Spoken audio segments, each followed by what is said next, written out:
All right, so you want to understand the order of 9 angles? Often called the O9A for short. Right. So you've come to the right place. We're diving into their philosophy. Using O9A, a website that acts as kind of their digital pulpit, will separate genuine philosophical threads. From the shock tactics. And trust me. There are plenty of those. Yeah. What is interesting is how the O9A uses really strong imagery. And provocative language as a way to make you pay attention. Okay. Like they're saying, are you willing to look beyond the surface? And really grapple with these ideas. So it's less about freaking people out. And more about making them think. Exactly. Take their views on morality, for example. Okay. They argue that modern society, with its emphasis on tolerance and compassion, has actually created a weakness that's hurting us in the long run.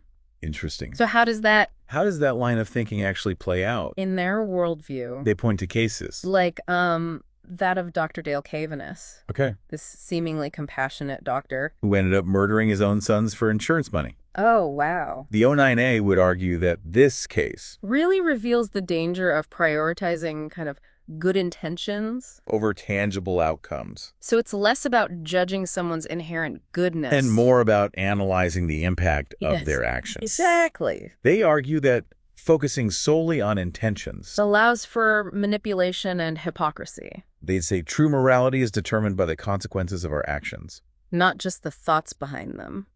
That's a pretty radical departure. From how many people? View morality. It certainly is. And to understand this results-based morality, right? It's helpful to understand their interpretation of Satan. Okay. Now, before you think they're advocating for, like, devil worship. Right. Let's be clear. They're not talking about some horned figure with a pitchfork. Right. They're using the concept of Satan. In a more symbolic way. Precisely. For them, Satan embodies the forces of nature. Okay. Completely indifferent. To human ideas of good and evil. Interesting. They see him as a symbol of rebellion. Against what they call the slave arc of conventional morality. Okay. The idea that we've become slaves to societal expectations. And a desire to conform. So for them, embracing the idea of Satan is about embracing the rawness. Yeah. And even brutality of nature itself. You could say that's... They believe by aligning themselves with these natural forces, even the harsh ones, they're tapping into a more authentic way of existing in the world. Interesting. They see it as a way to break free. From the shackles of what they call humanist leadership. And by humanist leadership, they mean... they're referring to a leadership that prioritizes compassion. And tolerance above all else. Okay. They argue that this approach, while seemingly well-intentioned, actually creates a weaker, less resilient society. So in their view, it's not enough to simply mean well. Exactly. They believe true strength comes from confronting the harsh realities of existence head on. Not by trying to shield ourselves or others from them. And they see this reflected in the perennial philosophy. Okay. An idea found in many ancient traditions. That suggests a common truth. Lying beneath the surface of different religions and beliefs.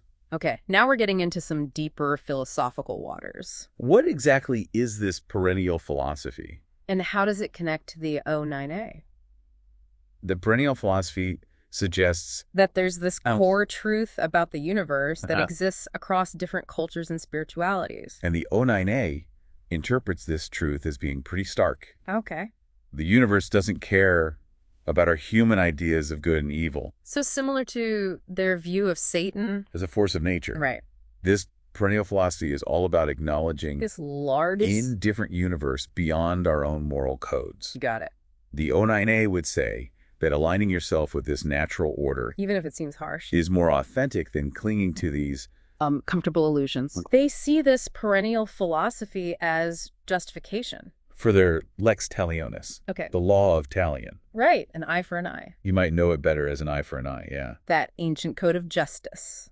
So how do they connect that to this larger universal truth? They believe this eye for an eye principle isn't about revenge, but about maintaining balance. It's about acknowledging that actions have consequences. And sometimes those consequences are severe. So for the O9A, this ancient law isn't about seeking retribution, but about ensuring accountability for actions. It seems like a very different interpretation than how we typically understand an eye for an eye.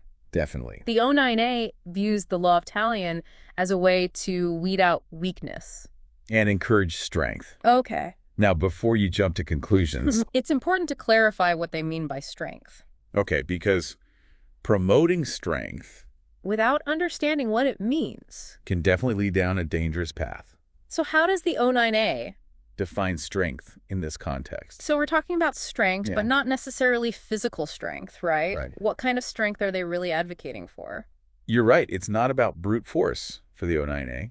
Oh. They're talking about mental and spiritual resilience. Okay. The strength to question everything. To confront uncomfortable truths. To break free from what they see as the shackles of modern society. So going back to their rejection of humanist leadership? Would they say this kind of strength is impossible to cultivate?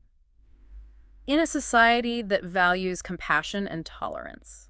That's a complex question. And even within the O9A. There are likely differing opinions. But generally they argue that true strength can only be forged. Through challenge. Through facing hardship and adversity. Which brings us back to Dr. Cavaness. They use his case. Right. A man who outwardly seemed compassionate.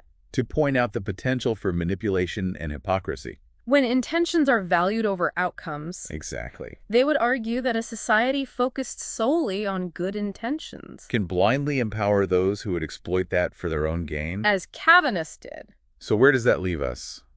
What's the takeaway for someone trying to understand the O9A? The O9A offers a deeply challenging perspective. They're asking you to question everything you think you know. About morality, about good and evil. About the very nature of reality itself. They seem to be saying that embracing their philosophy means embracing a certain level of discomfort. Yeah. A willingness to look at the darker aspects of life. From ourselves. Absolutely. They want you to look at the world without the filter. Of what they call the slave arc. Right. To see the universe. And humanity's place in it? As something far more raw and primal. Than we typically care to admit? It's a lot to unpack. What would you say is the most important thing for our listeners to remember about the Order of Nine Angles? The Order of Nine Angles is deliberately provocative. Okay. Using shock tactics and challenging imagery. Beneath that, there's a complex philosophy. That forces us to confront uncomfortable questions. About morality, about human nature. About our place in a universe. That ultimately may be indifferent to our existence. Whether you agree with them? Or find their views repellent. The O9A offers a perspective.